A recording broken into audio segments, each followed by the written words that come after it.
Okay. Well, this game meant a lot to us. Wanting to just, represent our program and Duke and the seniors. You know, a senior night in Cameron, not just for our guys, but for the students. The way they've showed up all year for us has been incredible.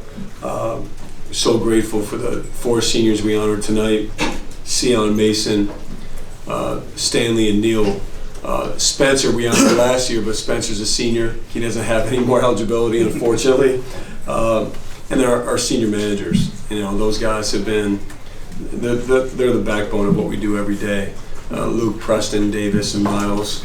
And then Jason McCain for us, has been a graduate assistant, graduate manager, and Jason's been incredible. So this game was for them. Obviously it's a day and age, we have more than just seniors. It's gonna be their last time playing in here. I'm not gonna get into speculating who that is or exactly all that, but to finish it off the right way, to get win number 27, to get ACC win number 18 means a lot. Our work isn't done, but I just thought the toughness from our group tonight, when we weren't making shots in the first half, we defended. They had 17 points with under 4 timeout. I think we were 6 for 20 from 3.5, I'm pretty sure. Is that right? And so we didn't make some shots, but Wake has a good defense too, so they're going to make you miss. And just the toughness throughout, the selfishness throughout, I was really proud of. So I'll take any questions, but I thought it was a great collective effort against a good team where we didn't necessarily make all the shots right away. I thought they took us out of our offensive rhythm, and to get 93 points against this team is a big deal. Jon, you mentioned the 18th ACC win. That's obviously a record. Second undefeated home season for you in 3 years, 4th straight by 30 plus. As someone who sort of appreciates this place, can you sort of put into context what you guys are doing right now, even though, like you said, you're not done? I was emotional tonight. I just thought, before the game, you're thinking about this team, and these guys have been incredibly unselfish, incredibly driven, and it's made for like a great collective toughness that we've had. And so you love coaching them, and it's. I remember as a player walking out for my senior night, and I literally could not believe it was my senior night. And I thought it was my last time ever playing. I didn't think about coaching here at the time. And then all of a sudden this kind of smacked me in the face. It's our last time with this group in here. And so I just really try to focus on the game plan, focus on being the best coach I could be for these guys, and just proud of the killer instinct. It's not normal what these guys are doing. And we don't take it lightly, and we don't take it for granted. And we know the job's not done, and it doesn't entitle you to any more wins the rest of the season. So for us, it's full steam ahead, recover tomorrow, and then prepare for Saturday.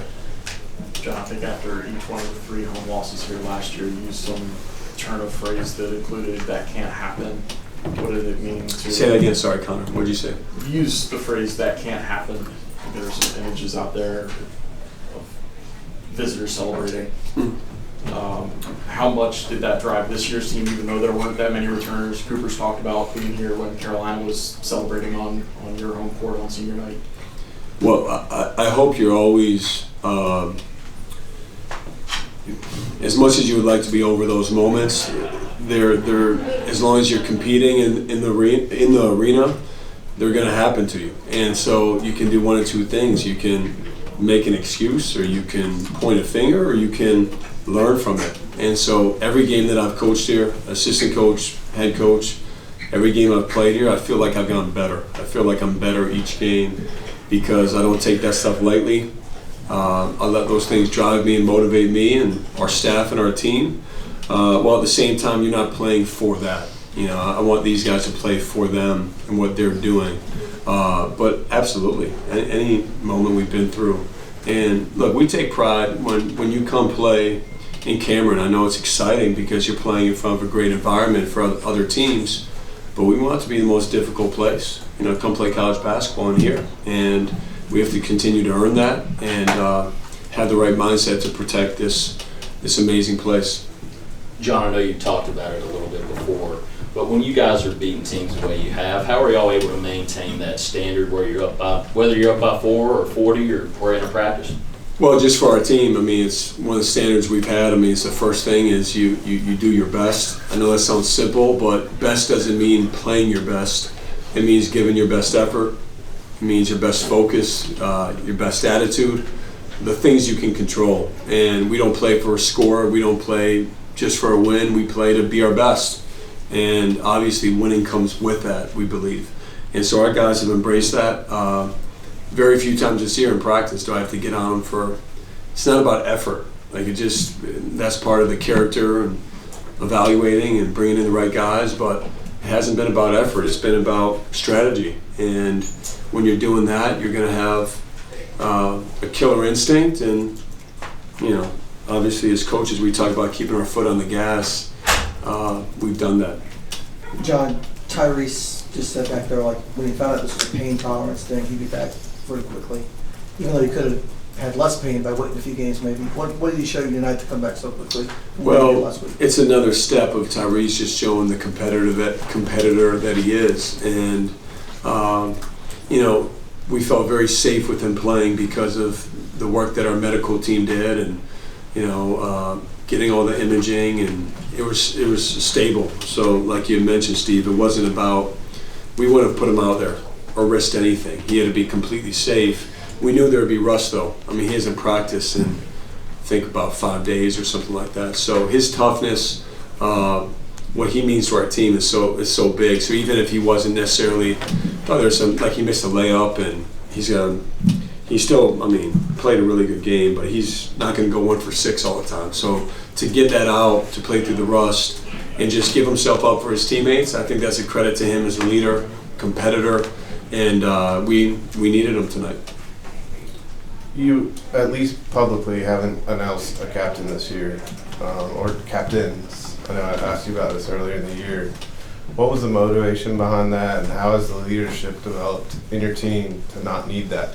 For me, the leadership's been as strong as any team I've been a part of. And, it all started from a place of, I was a former captain, and in this day and age where you have less continuity and more turnover, you want that to mean something. And so for us, we went down, we went down that road, and our guys we had the leadership. Tyrese's experience jumps off the page if you saw us every day in practice.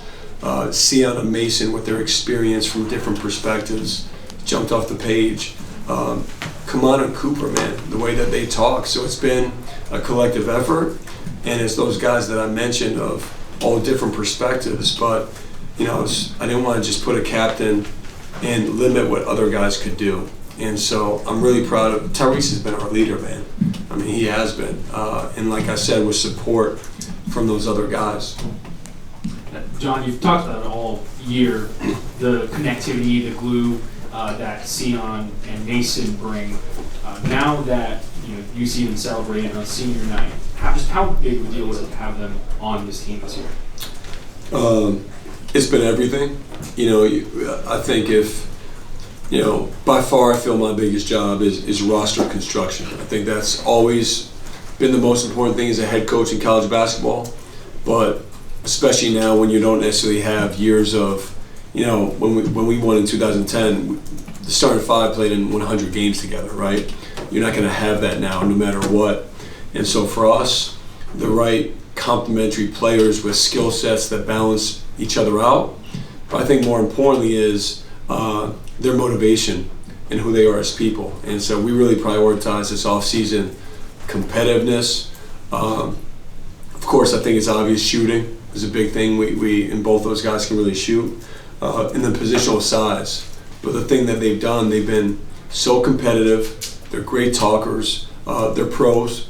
They have their routines that they do every day. So they've set great examples for our young guys. And then they play to win, and they're not afraid of anything. And we call them connectors, man. They're connectors, and both those guys have been incredible for us. Come on, just 4 points tonight, right. But felt like he had a really impactful offensive game. Whether it's those down screens, pick and roll in the middle, what does his willingness to kind of give himself up as a roller to get downhill do for your offense? You know, I think it's, Brian, I think it's just the gravity. You know, he just, when he rolls, if he gets a step, you know, in a ball screen, like he's got his defender beat. And then if it's in drop coverage, if he's even, he's open. And so it just pulls people in. And, you know, he's doing a great job. I think for young players, they have to understand screening angles and then also what coverage the defense is guarding. And he's really smart with that, like incredibly smart. So, you know, he's not going to get credit for anything, but his screening and then rim runs opened up a lot of threes for other guys. And then on the job he's doing rebounding. I mean, he's grown so much this year of just pursuing, you know, balls off the glass. I mean, 14 overall, 6 offensive. I think he had 5 in the first half. He kind of gave us that lead. I think he got us 5 points with 2 rebounds. So he's special, man. He's special. Coach, Steve Forbes after the game said that since the last time you guys played with more tempo today. Right. You guys played out in Winston-Salem. And Cooper said that a lot of that's actually because of what you guys are doing on the defensive end. How much have you emphasized not only getting rebounds and stops on defense, but maybe scoring in transition, needing those opportunities? Honestly, I think it's me. You know, I was watching the weight game back. You know, we play Saturday, and you get home. I got home and I'm watching the weight game, and I was taken aback by how slow we were playing, and I couldn't stand watching it. You know, and for us, you know, I couldn't stand watching it. And part of with young teams, the faster you play, sometimes you cannot get the quality of shot that you need to, especially when it comes to winning in March. And so we've worked a ton this offseason and this preseason with flowing, which is for us on makes or misses of how to flow into offense with pace and then keep the defense on their heels. We struggle with that early, you know, because we would settle for shots, looser with the ball. So it's the balancing act, I think, as a coach, where you're trying to value every possession, but still it's an advantage for us with our depth, but also our personnel to play with better pace. And I did think tonight we warmed down with that.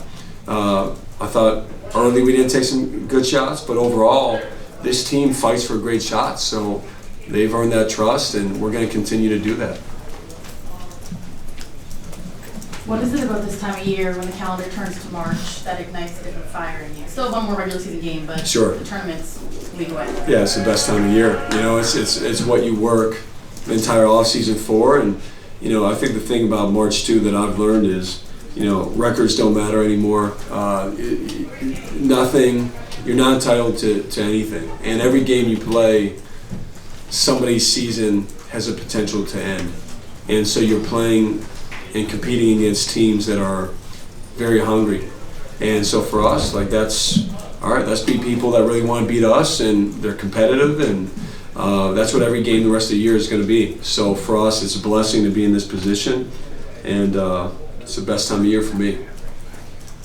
Jon, still plenty of time left in the season, but when you see a performance like what Cooper had today, whereas he's triple-double watch essentially, how lucky do you feel to coach a talent like him now that the season's nearly finished? Yeah, I think the talent speaks for itself. Love coaching his talent, but I've loved coaching the person. You know, he's all about the right stuff. And, you know, I mean, look, I just hope everybody recognizes if we were in more close games, his numbers would be like this. I think he'd be doing a lot, but he's so unselfish. Even I want to just put him back in just for a minute because I just wanted just to be able to recognize him and what he's done. But he's plays so hard. He's competitive, great teammate, and obviously his ability is special. And so as a coach, it allows you to do a lot of different things because of his versatility. You know, he's guarding 1 through 5. You know, there's not really a matchup for him, and if you double him, he passes. If it's one-on-one, he scores it. And he just has that feel for when the game's on the line or the game rises, he's gonna do that himself. Coach, those are all the questions. You want to offer a closing statement? No, I'm good. All right. Thank you guys. I talked enough.